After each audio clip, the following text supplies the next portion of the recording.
বিশ্ব সংবাদে আপনাদের স্বাগত। শুরুতেই সংবাদ শিরোনাম, পরে বিস্তারিত। মার্কিন যুক্তরাষ্ট্রের অবৈধ সন্তান দখলদার ইহুদিবাদী ইসরায়েলের সাথে ইরান পুরোপুরি যুদ্ধে জড়িয়ে গেছে। ইরান ঝাঁকে ঝাঁকে ড্রোন ক্ষেপণাস্ত্র হামলা করে ইসরায়েলের কলিজায় ইসরায়েলের বিমান ঘাঁটি এবং বিভিন্ন ঘাঁটি গুঁড়িয়ে দিয়েছে। তবে ইসরায়েলও পাল্টা হামলা চালানোর ঘোষণা দিয়েছে ইরানে। তবে ইসরায়েল কি এই যুদ্ধে ইরানের সাথে পারবে? মুসলিম শক্তিধর দেশের মধ্যে অন্যতম শক্তিধর দেশ ইরান, যাদের ড্রোন মিসাইল বিশ্বজুড়ে প্রশংসিত।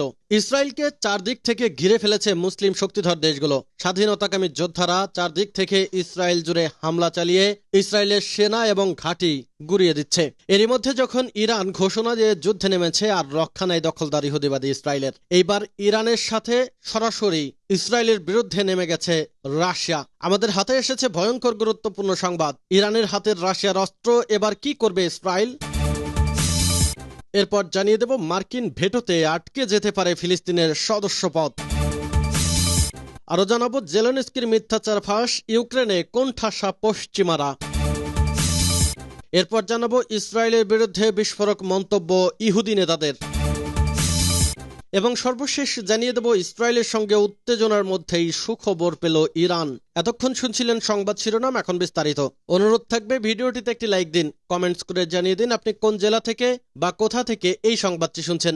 ভিডিওটি শেয়ার করে দিন আপনার ফেসবুক সোশ্যাল মিডিয়ায়। ভিউয়ার্স, আজকের সংবাদের সব থেকে গুরুত্বপূর্ণ বিষয় হচ্ছে দখলদার ইহুদিবাদী ইসরায়েলকে ধ্বংস করার জন্য রাশিয়া ইরানকে অস্ত্র দিয়েছে। এমনিতেই ইরানের যে সমস্ত অস্ত্র আছে তা যদি একযোগে ইসরায়েলে হামলা করে নিমিষেই ইসরায়েল ধূলিসাৎ হয়ে যাবে। সেই সাথে যুক্ত হয়েছে বিশ্বের পরাশক্তির দেশ রাশিয়ার অস্ত্র। তাহলে বোঝাই যাচ্ছে ইসরায়েলের দিন ফুরিয়ে আসছে। ইনশাল্লাহ অচিরেই ফিলিস্তিন একটি স্বাধীন মুসলিম রাষ্ট্র হবে এবং পরাজিত হবে ইসরায়েল। পশ্চিমারা বিতাড়িত হবে মুসলিম বিশ্বের শক্তির কাছে। ইরানের হাতের রাশিয়ার অস্ত্র এবার কি করবে ইসরায়েল? দিন যতই যাচ্ছে খোলস ছেড়ে বের হচ্ছে ইরান। একটা সময় প্রায় নিয়মিতই দেশটির বিভিন্ন লক্ষ্যবস্তুতে হামলা চালাতো ইসরায়েল। তখন নিন্দা জানানো ছাড়া পাল্টা কোনো ব্যবস্থা নিতে দেখা যেত না তেহরানকে। কিন্তু সময় পাল্টেছে। দেশটির সমর ভাণ্ডারে যুক্ত হয়েছে অত্যাধুনিক সব ড্রোন ও ক্ষেপণাস্ত্র, যার অধিকাংশ নিজস্ব প্রযুক্তির। তবে ঘনিষ্ঠ মিত্র রাশিয়ার দেওয়া আকাশ প্রতিরক্ষা ব্যবস্থা যেন রীতিমতো অপ্রতিদ্বন্দ্বী করে তুলেছে খামনির দেশকে। বলা হচ্ছে এর ওপর ভরসা করেই সরাসরি ইসরায়েলি ভূখণ্ডে হামলা চালায় দেশটির সেনাবাহিনী, যা নাড়িয়ে দেয় ইসরায়েল ও পশ্চিমা বিশ্বকে। এমন পরিস্থিতিতে বিশ্লেষকেরা বলছে ইরান রাশিয়া এই সুসম্পর্কের জেরে চড়া মূল্য দিতে হতে পারে নেতানিয়াহুর দেশকে। ইরান ও ইসরায়েল সংঘাতে নতুন করে উত্তপ্ত গোটা মধ্যপ্রাচ্য। শুরু থেকেই ইসরায়েলকে সমর্থন দিচ্ছে আমেরিকা। অন্যদিকে ভয়ঙ্কর সব অস্ত্র দিয়ে ইরানকে শক্তিশালী করে তুলছে বিশ্বের অন্যতম সুপার পাওয়ার রাশিয়া। সব দিক বিবেচনা করেই চিরশত্রু ইসরায়েলের ভূখণ্ডে হামলা চালিয়েছে তেহরান। এমনকি ইসরায়েলের ক্ষেপণাস্ত্রগুলোকে ঠেকিয়ে দেওয়ারও সক্ষমতা রয়েছে উপসাগরীয় দেশটির। আর এই কাজে ইরানকে সহযোগিতা করেছে ভ্লাদিমির পুতিনের দেশ। বার্তা সংস্থা রয়টার্স জানিয়েছে চলমান ইউক্রেন যুদ্ধে পুতিনকে হাজারো ড্রোন ও ক্ষেপণাস্ত্র দিয়ে সহায়তা করেছে ইরান। এর প্রতিদান হিসেবে তেহরানকে শক্তিশালী আকাশ প্রতিরক্ষা ব্যবস্থা ও অত্যাধুনিক যুদ্ধ বিমান দিয়েছে রাশিয়া। তবে এগুলো পরিমাণ সম্পর্কে জানা যায়নি। রাশিয়ার নিত্য নতুন প্রযুক্তি ইরানকেও আরো শক্তিশালী করেছে, যা ইসরায়েলের মাথা ব্যথার কারণ। এর মধ্যে রাশিয়ার কাছ থেকে S-300 আকাশ প্রতিরক্ষা ব্যবস্থা পেয়েছে ইরান। S-400 নিতেও উৎসাহী দেশটি, কিন্তু রাশিয়া এগুলো তেহরানকে দিয়েছে কিনা তা স্পষ্ট নয়। তবে গোয়েন্দা কর্মকর্তারা মনে করেন সরাসরি S-400 না দিলেও এর নকশা বা প্রযুক্তি ইরানের কাছে হস্তান্তর করা হতে পারে, কারণ চলতি মাসের শুরুর দিকে ইরানের 17 সদস্যের একটি দল রাশিয়ার সমরাস্ত্র ভাণ্ডার ঘুরে এসেছে। বিশ্লেষকরা বলছে ইরান যদি এই প্রতিরক্ষা ব্যবস্থা পেয়ে থাকে তবে দেশটির পারমাণবিক স্থাপনাগুলো আরো সুরক্ষিত হবে। যুক্তরাষ্ট্রের ওয়াশিংটন ভিত্তিক গবেষণা প্রতিষ্ঠান হাডসন ইনস্টিটিউটের জ্যেষ্ঠ ফেলো কান কাশাবগোলে বলেন রাশিয়ার এসব অস্ত্রে ইরানের আকাশ ইসরায়েলের জন্য অজেয় হয়ে উঠবে।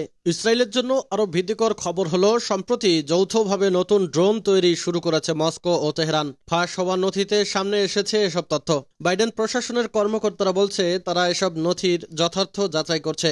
রাশিয়া ও ইরান অবশ্য এ নিয়ে কোনো মন্তব্য করেনি। মার্কিন ভেটোতে আটকে যেতে পারে ফিলিস্তিনের সদস্য পদ। ফিলিস্তিনকে পূর্ণ সদস্য পদ দেওয়া নিয়ে জাতিসংঘ নিরাপত্তা পরিষদে ভোট হবে আগামীকাল শুক্রবার। এই সংক্রান্ত খসড়া প্রস্তাব নিরাপত্তা পরিষদে পাশ হতে অন্তত 9 ভোট প্রয়োজন। তবে ভোটের চেয়ে বড় কথা, ইসরায়েলের পরম মিত্র যুক্তরাষ্ট্র এই প্রস্তাবে ভেটো দিতে পারে বলে শোনা যাচ্ছে। যদিও মুখে তারা ফিলিস্তিনি ইস্যুতে দ্বিরাষ্ট্র সমাধানের কথাই বলে।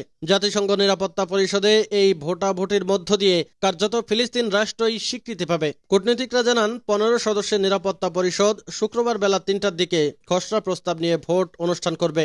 এই প্রস্তাবে 193 সদস্যের জাতিসংঘ সাধারণ পরিষদের কাছে সুপারিশ করা হয়েছে যে ফিলিস্তিন রাষ্ট্রকে জাতিসংঘের সদস্য হিসাবে স্বীকার করে নেওয়া হোক। নিরাপত্তা পরিষদে এ প্রস্তাব পাশ হতে এর পক্ষে অন্তত 9টি ভোট প্রয়োজন। তবে যুক্তরাষ্ট্র, যুক্তরাজ্য, ফ্রান্স, রাশিয়া কিংবা চীনের কেউ ভেটো দিলেই কোনো ভোটে আর কাজ হবে না। কূটনীতিকরা বলছে ফিলিস্তিনকে পূর্ণ জাতিসংঘ সদস্য করার পক্ষ সমর্থন করতে পারে নিরাপত্তা পরিষদের 13 সদস্য। ফলে প্রস্তাবটি আটকানোর জন্য শেষ পর্যন্ত যুক্তরাষ্ট্র ভেটো দিতে পারে।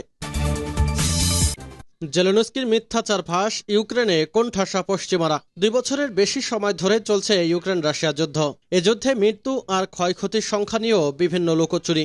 বিশেষ করে নিজেদের শক্তিমত্তা আর রাশিয়ার দুর্বলতা প্রচারে মিথ্যা তথ্য ছড়াতে কোনো চেষ্টার কমতি রাখে না ইউক্রেন ও পশ্চিমা মিত্ররা। তারই একটি নগণ্য রূপ সামনে এসেছে বিবিসির প্রতিবেদনে, যেখানে প্রশ্ন ওঠে রুশ ক্ষয়ক্ষতি নিয়ে নির্লজ্জের মতো কিয়েভের বিভিন্ন দাবির সত্যতা নিয়ে। ব্রিটিশ সংবাদ মাধ্যম বিবিসির এক প্রতিবেদনে বলা হয়, চলমান রাশিয়া ইউক্রেন যুদ্ধে রাশিয়ার নিহত সেনা সংখ্যা 50,000 ছাড়িয়েছে। 2 বছরের বেশি সময় ধরে চলা এই যুদ্ধে উল্লেখিত সেনা নিহত হওয়ার বিষয়টি নিশ্চিত হয়েছে বিবিসি। তবে সেনা নিহতের প্রকৃত সংখ্যা আরও বেশি হতে পারে। বিবিসি রাশিয়ান স্বাধীন মিডিয়া গ্রুপ মিডিয়া জোনা এবং স্বেচ্ছাসেবীরা 2022 সালের ফেব্রুয়ারি মাস থেকে এ মৃত্যুর সংখ্যা গণনা করছে।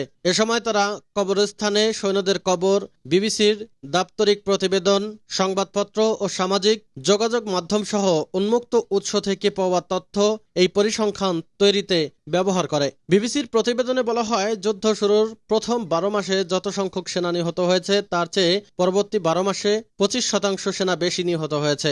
দ্বিতীয় বছরে রুশ সেনা নিহত হয়েছে 27,300 জনের বেশি। যদিও যুদ্ধের দ্বিতীয় বছরে ইউক্রেনের নতুন অনেক জায়গা দখলে নিয়েছে রুশ বাহিনী, কিন্তু তার বিনিময়ে হারাতে হয়েছে বহু প্রাণ। তবে বিবিসির এই প্রতিবেদন নিয়ে কোনো মন্তব্য করেনি রুশ কর্তৃপক্ষ।